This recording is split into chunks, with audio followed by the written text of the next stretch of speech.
Olá, sejam todos bem-vindos a mais um encontro promovido pela Associação Espírita Lauro Machado. Antes de iniciarmos o nosso encontro de hoje, farei a preparação do ambiente, lendo uma das passagens, O Homem e seu Excessivo Apego, do livro Lições de Luz, de André Luiz. Inebriado pelas ofertas que as vitrines do mundo expõem, o homem, quase como um autômato, estipula como objetivo de sua vida a conquista de grande número de aquisições materiais e parte em seu encalço, muitas vezes sem noção alguma de sua condição de ser espiritual. Com o pensamento enquistado de anseios puramente materialistas que comprometem suas expectativas de vida futura, só dá ensejo ao que acredita ser fonte de felicidade, ainda que isso muitas vezes oblitere seus valores morais. Assim, passa décadas de sua existência gastando suas energias para alimentar o consumismo de uma sociedade que se nutre de coisas temporais vazias de sentido. Em alguns momentos, emergem de sua consciência temporariamente sombreada por interesses menores, vislumbres de sua existência divina.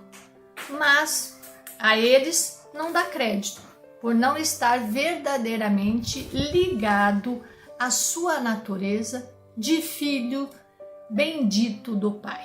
E ainda que experimente esses vislumbres nos momentos de percepção espiritual, não consegue avançar, pois não tem forças para libertar-se do jugo denso e hipnótico de um tempo intimamente ligado aos valores pecuniários. O tempo agora é de entender o olhar para além do que a matéria pode proporcionar, para ir encontrar os valores divinos, eternos, que são oferecidos em abundância pelo amor sublime, com o fito de beneficiar a todos. O tempo é de olhar além do horizonte poluído pelo egoísmo e pela vaidade. Gestores de dificuldades futuras, fios invisíveis no movimento do homem no plano material, mas que verá prisioneiro de si mesmo, de seus pequenos padrões morais, dos quais deverá se libertar no futuro em favor de seu anseio real de conquistar a felicidade. Empenhar-se em obter os recursos materiais necessários à sua existência é dever de todo espírita cristão, que deve laborar com alegria e gratidão para desfrutar de conforto e adequadas condições, mantendo a alinhada postura às leis divinas, para que comportamentos menos dignos não venham ferir suas conquistas espirituais, estas sim que são eternas. Zelar pelas posses decorrentes do trabalho honesto em face da vida que o cerca em seu processo de evoluir é dever do espírito encarnado, mas todo esforço deve ser dirigido para que seus recursos também sejam usufruídos pelo próximo que aguarda por auxílio que possa minimizar suas dores. Cada ser é dotado de possibilidades sem conta, tesouros imensos que o capacitam à extraordinária prodigalidade, mas, para tanto, é necessário dar livre curso às capacidades benditas que o qualificam inquestionavelmente como filho de Deus. Bonita mensagem esta, não é? E que tem tudo a ver com o nosso tema de hoje. Estamos, então, refletindo sobre o livro Ilumina-te, de Divaldo Franco, intuído pelo espírito de Joana de Ângeles. Hoje vamos falar sobre o capítulo 19, a entrega pessoal. Somos humanos, não é verdade? Somos desejosos, somos seres desejosos, sabemos disso. Pensamos em ter várias coisas, em ter muitas coisas. Como vimos na mensagem de hoje, o problema não é termos coisas, é o que fazemos para adquiri-las, mantê-las e como reagimos frente a elas, né? Então nós vamos ver que muitas vezes nós somos dominados pelo consumismo, que nos chegam através de vários veículos, né? Os apelos pela rádio, televisão, pelas pessoas que nos cercam, pelos grupos que frequentamos muitas vezes, não é? Pela competitividade. Então, a questão não é lutarmos para adquirirmos coisas ou desejarmos ter coisas, mas até que ponto isso nos controla, até que isso bate mais forte dentro de nós do que verdadeiros valores, até que ponto isso nos domina e nos comanda, tornando-nos muitas vezes como este boneco, né, do slide que vemos aqui, como um marionete das coisas que nos chegam do mundo exterior. Então nós vamos ver que assim, nós acabamos dando numa balança que valor damos às questões espirituais e às questões materiais, né? Nosso tema de hoje tem a ver com isso, com que forças, com que dedicação, com que trabalho nós fazemos esta balança pender, né? Que valores nós vamos dando a cada um de nós, né? Nós vemos que às vezes ocorre que uma convicção religiosa nem sempre é fundamentada nos fatos que convencem o nosso intelecto e que alteram os nossos comportamentos emocionais, né?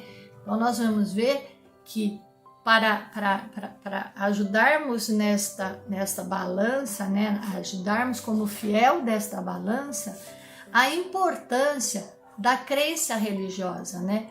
A importância que vai tendo no que você acredita verdadeiramente, né? Nesse slide, a gente faz uma pergunta importante, né? O que faz sua vida valer a pena? Vamos pensar sobre isso, né? Vamos pensar sobre ao que nós damos valor nessa vida, né? Qual é o critério de valor, de importância que nós damos a cada coisa na nossa vida, né?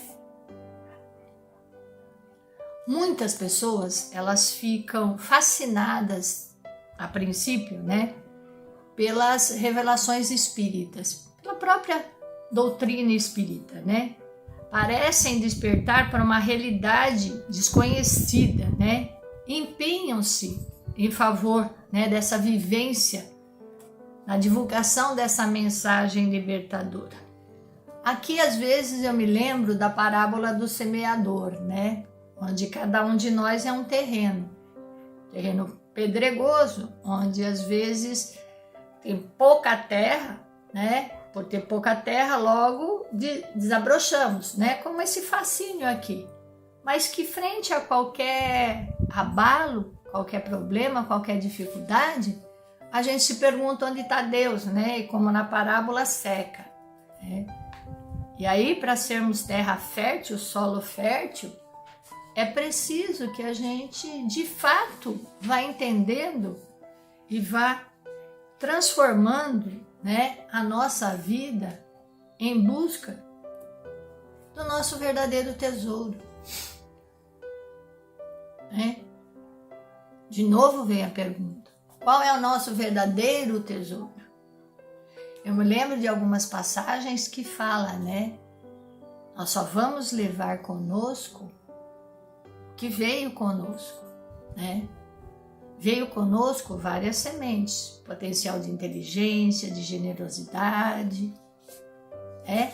Mas como o joio e o trigo, veio conosco tanto o trigo, que são as nossas habilidades, quanto o joio, que são os nossos vícios também, né? E que a nossa passagem na Terra é exatamente viver com essas duas plantações dentro de nós e qual delas nós vamos colher. Então, ainda alguns de nós ainda não despertaram para a compreensão desses valores transcendentes, né, da verdadeira vida, né? De que reino estamos falando, né? Jesus, quando fala do reino dos céus, ele fala da vida futura, da felicidade, ou seja, da paz interior, onde as nossas mentes e os nossos corações vão conseguir estar um pouco mais aquietados, não é verdade? Mas o mundo nos enche de desculpas, né? Nos enche de pretextos para nos afastar dessas responsabilidades, né? As responsabilidades de amearmos tesouros no céu, né? Nós vamos sempre adiando, né? O trabalho na seara de Jesus é de abnegação pessoal, intransferível. Olha que importante, ele é intransferível. Cada um de nós deve procurar compreender que necessita servir em vez de considerarmos como indispensável, né? Ou de relevância para o conjunto. Todos nós temos o nosso processo de reforma íntima, individual, e ao mesmo tempo estamos corroborando para a reforma do nosso planeta, que é de provas e expiações, e está evoluindo para a regeneração. Então, é uma questão individual e coletiva, né? Quem realmente encontra Jesus experimenta uma profunda mudança de conceitos em torno da existência e, sendo honesto consigo mesmo, procura deixar-se penetrar pelo seu inefável amor, tornando-se, conforme a expressão paulina, uma carta viva do Evangelho. Mas o caminho para isso não é tão fácil. Muitos são os chamados, como vemos aí. Somos chamados o tempo todo a servir na seara de Jesus. Mas os nossos compromissos, a nossa agenda, as nossas outras ações acabam ficando maiores do que esse convite que não é nos feito o tempo todo. Qual é o convite? Eleger Deus em detrimento a Mamon. É um ato de grande audácia e de superior discernimento em torno da existência corporal. Uma vida pautada para o amor ou uma vida onde os valores materiais ainda pesam muito? Como nesse slide, estamos divididos. Nós estamos divididos entre as necessidades materiais e as necessidades do nosso espírito. Necessidades do corpo, necessidades do espírito. O importante é saber que nós precisamos dos dois. A questão não é, o conflito não é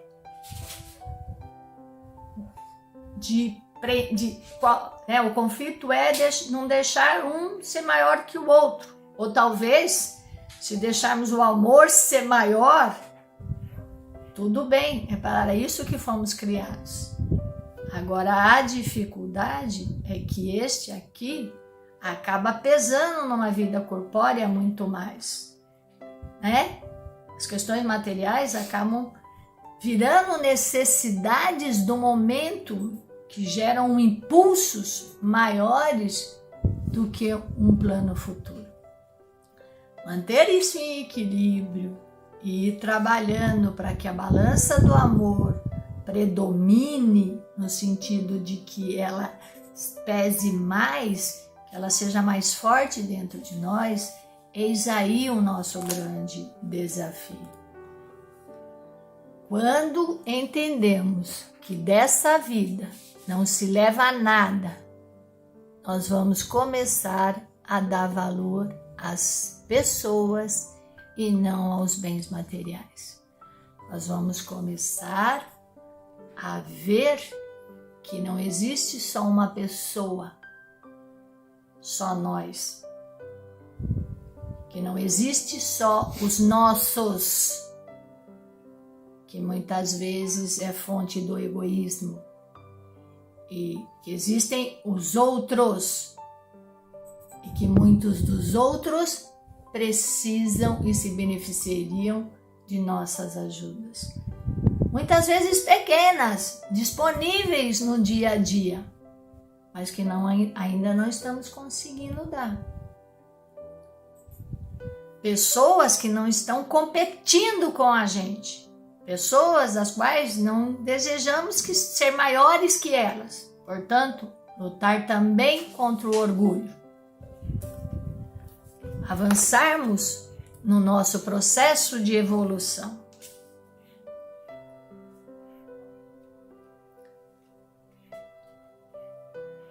Não é necessário abandonar o mundo material e os seus compromissos com a sociedade, com as pessoas, com o trabalho, com os nossos familiares.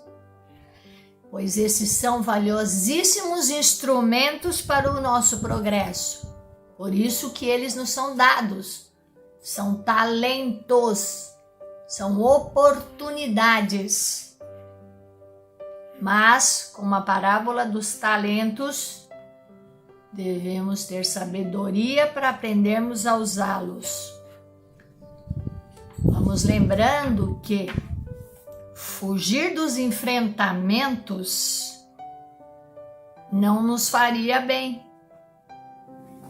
Porque exatamente os enfrentamentos, os problemas, os conflitos é que vão burilar, que vão nos lapidar, nos tornar melhores. Então, ninguém serve a Deus abandonando o mundo e suas tribulações. É exatamente neste atrair de interesses, nem sempre saudáveis, nesse atritar, nesses conflitos, é que o cristão pode aferir a sua fidelidade aos objetivos maiores, aos objetivos que quer verdadeiramente abraçar. Portanto, a entrega total a Jesus não significa desprezar tudo que Ele coloca ao nosso alcance. Nos coloca riqueza, nos coloca pobreza, nos coloca beleza, nos coloca feiuras, nos coloca inteligência, nos coloca ignorância. Tudo isso convive e deve conviver. Novamente, a parábola do joio e do trigo. Eles estão juntos, eles crescem juntos para nos desafiar, não para nos castigar.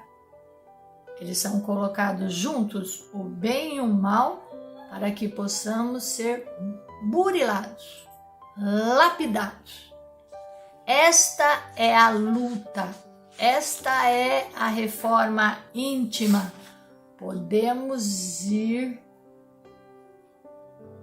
tirando os nossos vícios e nos tornarmos espíritos de luz. Jesus é o grande libertador das consciências e por isso mesmo ele marcha à frente, tendo tido quando na terra a preocupação de realizar tudo quanto selecionava aos discípulos e ao povo sedento de misericórdia e de paz. Quando o discípulo da palavra compreende que tem um compromisso com a verdade e que sua existência está traçada para que se engrandeça e alcance a luz da serenidade e da alegria de viver, é inevitável conseguir a entrega plena àquele que o atrai e o fascina, que deve ser Jesus. Então, quando pudermos, como nesta figura, quando o nosso ensinamento de Jesus, que é o puro amor, vencer os desafios que o plano material nos coloca, estamos indo em direção a esta luz. Nosso maior conflito, então, está nesta encruzilhada. Vejamos. Caso te encontres na encruzilhada de difícil decisão entre o mundo de Jesus e o mundo material, não se perturbe. Depois de experimentar a sua presença no teu íntimo, a presença de Jesus em seu íntimo, tudo mais se apresentará menos importante e cada vez sentirá mais sede de comunhão com Ele e com a verdadeira vida. Bonita mensagem, não? Aquele que crê em mim nunca estará sozinho. Jesus está conosco o tempo todo, caminhando ao nosso lado, gentil, paciente, sábio, mas nos deixando caminhar com as nossas próprias pernas. Cabe a nós decidirmos o caminho a seguir.